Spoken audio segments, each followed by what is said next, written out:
Test जिसके players को अपनी जान बचाने के लिए अपना खुद का देश छोड़कर भागना पड़ा हो, जहां टूर कर रहे खिलाड़ियों को उनके कमरे से बाहर ना निकलने की एडवाइस दी जाती थी, जिसकी रेशियल पॉलिटिक्स और गवर्नमेंट के इंटरफेरेंस से तंग आकर आईसीसी तक ने उन्हें बैन कर दिया। एक देश जिसके कप्तान ने कहा कि अगर कुछ नहीं किया गया तो इस देश में क्रिकेट 1 साल के अंदर खत्म हो जाएगा। आखिर किसने इस देश की ये हालत कर दी और कैसे एक प्रॉमिसिंग क्रिकेट कंट्री की हत्या कर दी गई? मर्फीज लॉ, एक कहावत जिसका मतलब है कि जो भी गलत हो सकता है वो गलत होकर ही रहेगा। कुछ वैसा ही देखने को मिला चेवरन्स के साथ। एक समय पर वर्ल्ड बीटर्स कहलाए जाने वाली जिम्बाब्वे की टीम 2024 के 20 टीम वाले वर्ल्ड कप में भी क्वालिफाई नहीं कर पाई। जिम्बाब्वे जिसे खेलने से पहले खुद सचिन तेंदुलकर जैसे प्लेयर डरा करते थे, उस टीम के खिलाड़ी आज स्पॉन्सरशिप की गुहार सोशल मीडिया पर लगा रहे हैं।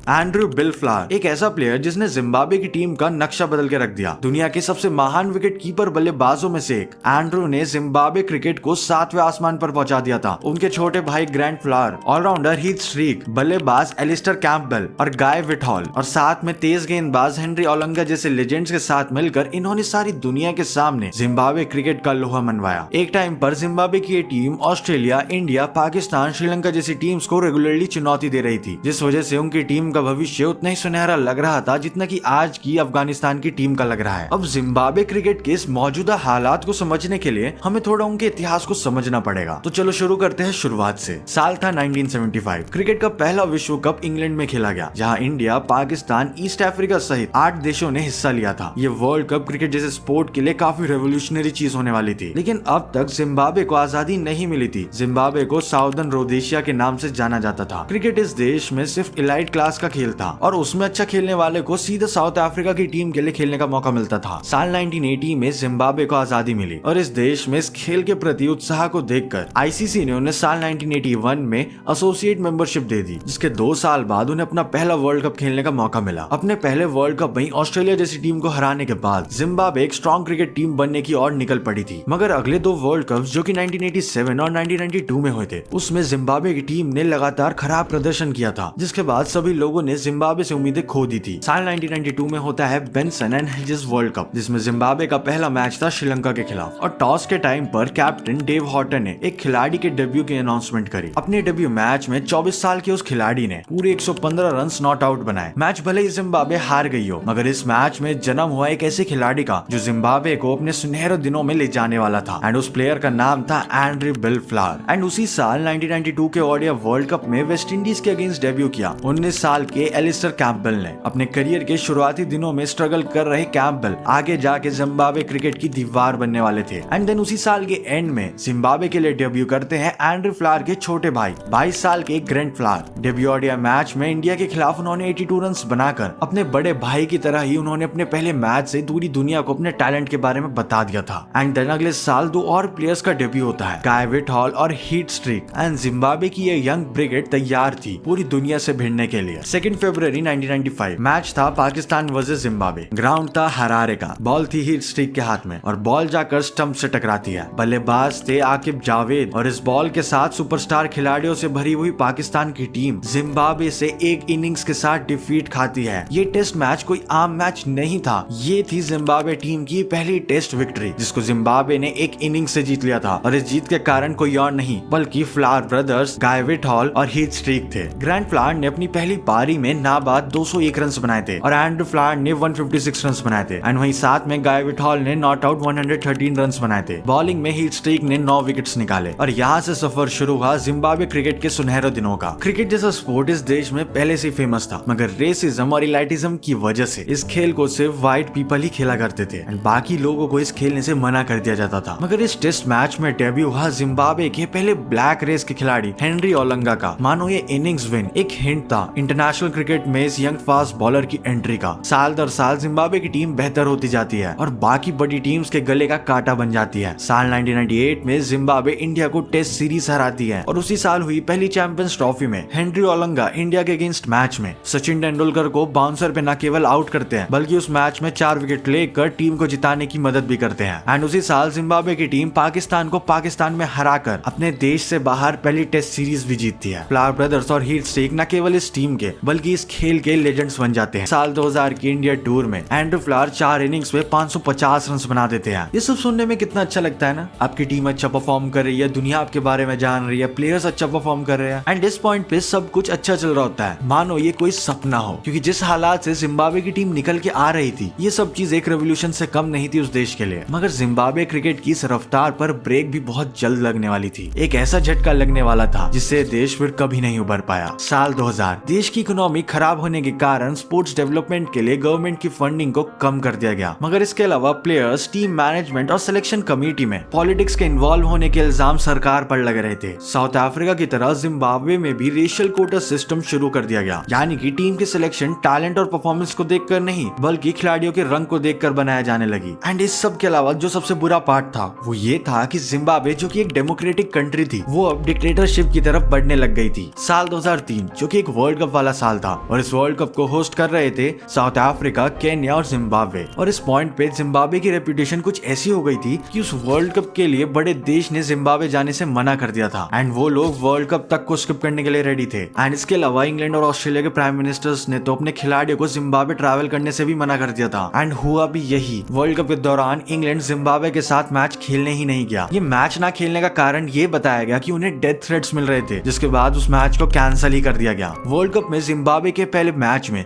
जिम्बाब्वे के 2 खिलाड़ी एंडी फ्लावर और हेनरी ओलंगा ने ब्लैक आर्मबैंड्स पहने थे, जो कि जिम्बाब्वे में डेमोक्रेसी की हत्या को सिंबलाइज कर रहा था। पॉलिटिकल टेंशंस की वजह से दोनों खिलाड़ियों ने मैच के बाद रिटायरमेंट की घोषणा कर दी थी और दोनों को देश छोड़कर भागना पड़ा था। एंड ब्लैक रेस की होने की वजह से हेनरी ओलंगा को तो गवर्नमेंट ने जिम्बाब्वे की नागरिकता से भी हटा दिया था। ये सब सुनने में कितना ज्यादा शॉकिंग लगता है। 2 प्लेयर्स जो कि टीम को आगे बढ़ा रहे थे, उन्हें अपना स्टैंड लेने की वजह से ऐसा करने पर मजबूर किया गया। ये सब बताता है कि उस देश की हालत कितनी बुरी हो चुकी थी। साल 2004 में टीम के कप्तान हीथ स्ट्रीक टीम की कुछ शिकायतें लेकर जिम्बाब्वे क्रिकेट यूनियन के पास जाते हैं। जवाब में उन्हें कैप्टनसी से हटा दिया जाता है, जिसके बाद 15 और सीनियर प्लेयर्स रिजाइन कर देते हैं एंड उन सभी का कॉन्ट्रैक्ट भी कैंसिल हो जाता है। स्ट्रीक की जगह कैप्टन बनाया जाता है टैलेंटेड मगर काफी यंग खिलाड़ी टाटेंडर टाबू को। एंड जो अगली टेस्ट सीरीज होती है उसमें लगभग पूरी रेशियल कोटा से बनी टीम खेलती है एंड ये सीरीज होने वाली थी श्रीलंका के अगेंस्ट। वो टीम श्रीलंका से काफी बुरी तरीके से हार जाती है। आईसीसी 1 साल के लिए जिम्बाब्वे को टेस्ट क्रिकेट से बैन भी कर देती है। जिम्बाब्वे की डोमेस्टिक क्रिकेट भी बर्बाद हो चुकी थी। उनकी डोमेस्टिक टूर्नामेंट लोगन कप में सिर्फ 4 टीमों ने हिस्सा लिया। टूर्नामेंट का स्टैंडर्ड इतना बुरा हो गया था कि लोगों ने इसे फर्स्ट क्लास क्रिकेट मानने से बिल्कुल इनकार कर दिया था। अगले साल जिम्बाब्वे का साउथ अफ्रीका दौरा हुआ। 2 टेस्ट और 3 ओडीआई की सीरीज में जिम्बाब्वे बहुत बुरी तरीके से हार जाती है एंड उसी साल न्यूजीलैंड ने जिम्बाब्वे का दौरा किया और एक तरफा जिम्बाब्वे को हरा दिया। मगर उसके बाद देश में चल रही डिक्टेटरशिप के कारण न्यूजीलैंड की सरकार ने जिम्बाब्वे का न्यूजीलैंड दौरा रद्द कर दिया एंड इसी सीरीज के दौरान जिम्बाब्वे के कोच फिल सिमंस को हटा दिया गया, जिसकी वजह से हीथ स्ट्रीक और एंडी ब्लैकनॉट जैसे खिलाड़ियों ने रिटायरमेंट अनाउंस कर दिया। And to make all these things worse, उसी साल जिम्बाब्वे के कैप्टन ताबू ने ये कहते हुए इस्तीफा दे दिया कि अगर कुछ नहीं बदला गया तो अगले 1 साल में इस देश में क्रिकेट की मौत हो जाएगी। उस साल उनका डोमेस्टिक टूर्नामेंट लोगन कप भी कैंसिल कर दिया गया और एंड्रू फ्लावर की कप्तानी में बनी जिम्बाब्वे क्रिकेट की नींव पूरी तरह से तबाह हो गई। साल 2006 में जिम्बाब्वे के डिक्टेटर रॉबर्ट मुगाबे जिम्बाब्वे की क्रिकेट बोर्ड को बंद करके एक इंटरिम कमेटी बनाते हैं, जिसके बाद और 1 साल के लिए उन्हें टेस्ट क्रिकेट खेलने से डिसअलाउ कर दिया जाता है। उस साल जिम्बाब्वे बस कुछ ओडीआई सीरीज खेलती है, जिसमें वो बांग्लादेश से सीरीज 3-2 से जीतती है, मगर केन्या से 2 मैच हार जाती है और फिर वेस्ट इंडीज से 5-0 से व्हाइट वॉश हो जाती है। 2007 में डिक्टेटर रॉबर्ट मुगाबे ने इस देश की इकोनॉमी की ऐसी बैंड बजाई थी कि ये पूरा देश हाइपर इन्फ्लेशन से जूझ रहा था और उस देश की महंगाई 250 मिलियन % से बढ़ गई थी। और इतनी खतरनाक महंगाई से बचने के लिए सरकार बड़े से बड़े नोट प्रिंट करने लग रही थी, जिससे महंगाई और ज्यादा बढ़ती चली गई। ये है एक 100 ट्रिलियन जिम्बाब्वियन डॉलर का नोट, जिससे एक टाइम पर शायद किसी के एक वक्त का खाना भी ना आ पाए। साल 2009 में जिम्बाब्वे डॉलर करेंसी को ही बंद कर दिया और कुछ नई रीजनल करेंसीज को इंट्रोड्यूस करवाया गया। देन साल 2013 में जिम्बाब्वे के खिलाड़ी और बोर्ड के बीच कुछ सैलरी को लेकर विवाद हुआ। प्लेयर्स को मिल रही पेमेंट से वो बिल्कुल भी खुश नहीं थे। प्रोटेस्ट और स्ट्राइक्स पर उतरने को तैयार जिम्बाब्वे के प्लेयर्स को उनके बोर्ड द्वारा नेगोशिएट करने के लिए मनाया गया, लेकिन डोमेस्टिक खिलाड़ियों के स्ट्राइक पर उतरने पर देश के 1 डे